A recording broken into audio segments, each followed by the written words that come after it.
is a phrase I use in my teaching appropriately when I'm talking about fascia, yet for me its impact goes so much deeper than a scientific term for the human body architecture. The phrase is, the living human body is a liquid crystal matrix, and I say it to movement practitioners, to manual therapists, to students in the anatomy laboratory, training rooms around the world, in all 166 countries this podcast reaches. I say it because it's scientifically precise and because it points towards something that classical biomechanics has consistently missed or deliberately ignored, that living tissue is not inert scaffolding but an intelligent, responsive, continuously adapting medium that carries force and sensation and memory simultaneously throughout the whole structure. It also behaves as a liquid crystal matrix, and these are essential distinctions for anyone working on living beings in bodies. It's true. It is also, I now understand, something I knew long before I had language for it or reason to use that language. My mother ran a children's wear company called Poupette, named after our beloved French au pair who arrived when I was just over a year old, and her loving care made everything that followed possible. The company was named in gratitude, the way my mother did everything, from the heart, completely and without reservation. I grew up nose high to an overlooking table in the factory where my mother's children's wear was actually stitched and made. And my mother had taught me fashion drawing since I could hold a pencil. And I understood fabric before I understood almost anything else, how it moves, how it holds, how it behaves under tension, why the cut matters.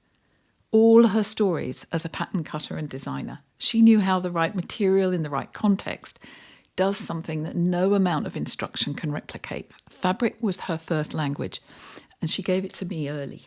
The way parents give their children the things they love most, not as lessons necessarily, but as a sort of an atmosphere. Simpsons of Piccadilly, which we learned about in the previous episode, deepened that education in a different register.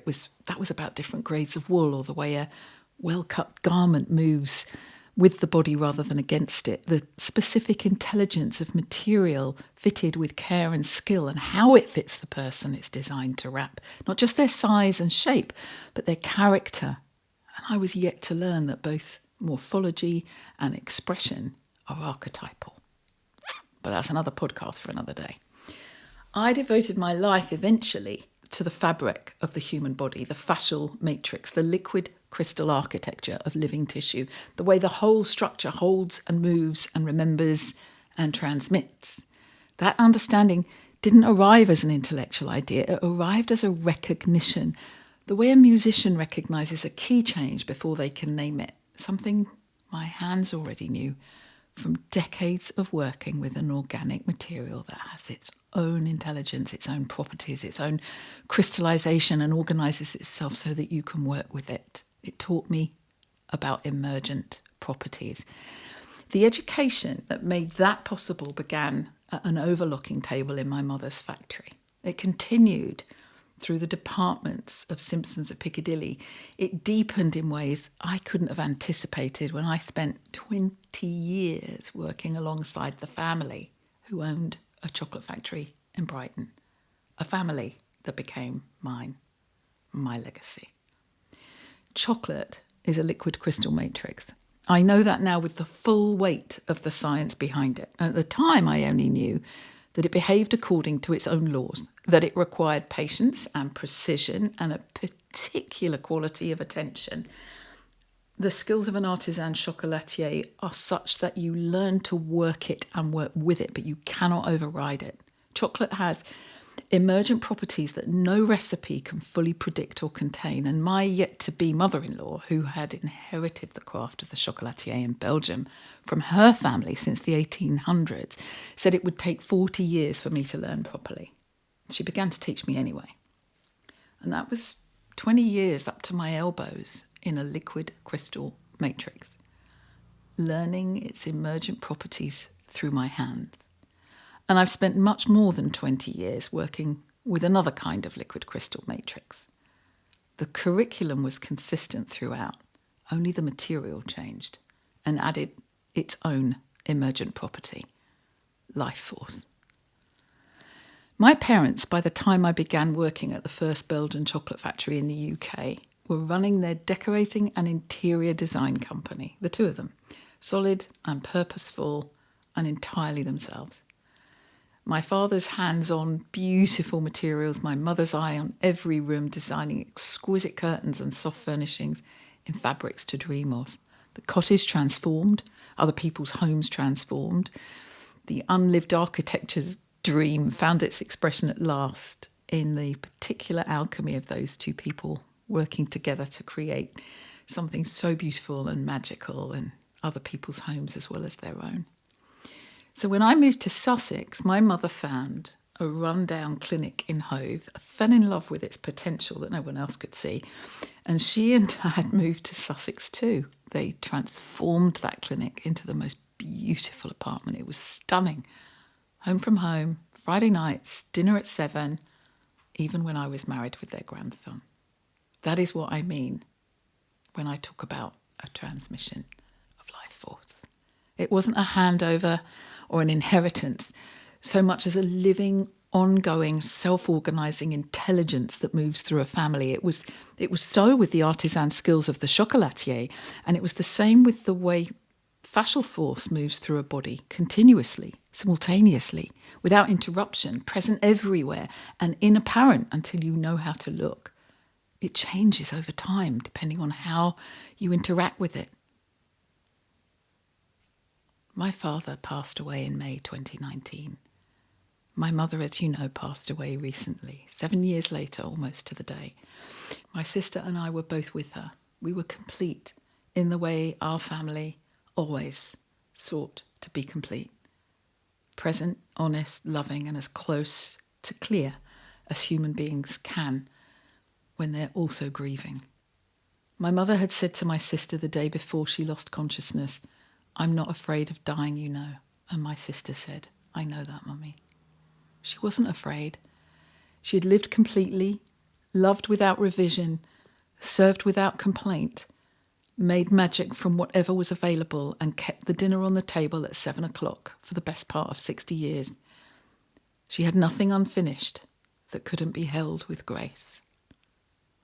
I've spent 30 years teaching that the body is not a machine, that it's not a collection of levers and pin joints governed by hard matter physics, that it's a living, breathing, self-organising, liquid crystal architecture, pretensioned, responsive, continuous, intelligent, like a fabric, beyond anything our current methods can fully describe. And my mother knew this without knowing it. She lived it. Before she could ever become the burden she'd promised never to be. Stephanie, with an I, left us, having walked with my sister to her favourite cafe for the last time the day before, to give her love to everyone there. She was a pattern cutter, a designer, a maker of beautiful things from available materials. She named a business after someone she wanted to thank. She sent one daughter to London at 16 to learn to serve. She made Christmas in a bedroom where a hospital bed was the only option. She opened a door on a rundown clinic in Hove and saw an apartment. She kept the candles lit on Friday nights for 60 years for each of us and our friends. She played Rummy Cub with fierce competitive joy until 5 days before she left us, and she beat me 3-0 only a month before. She named her other daughter in recognition of the woman who helped bring her into the world.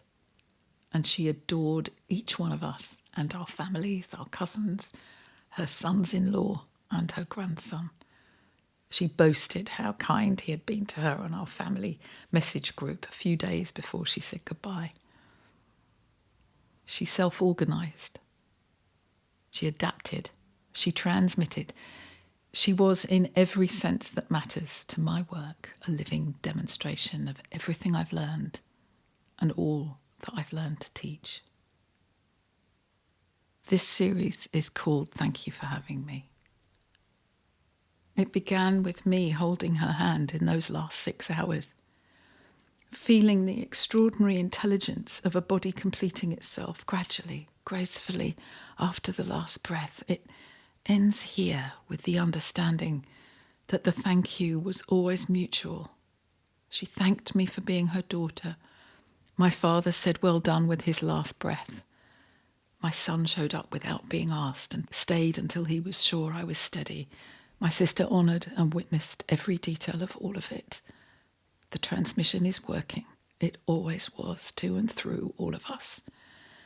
My grandfather wrote in my autograph book, "Today is the tomorrow you were worrying about yesterday, and all is well."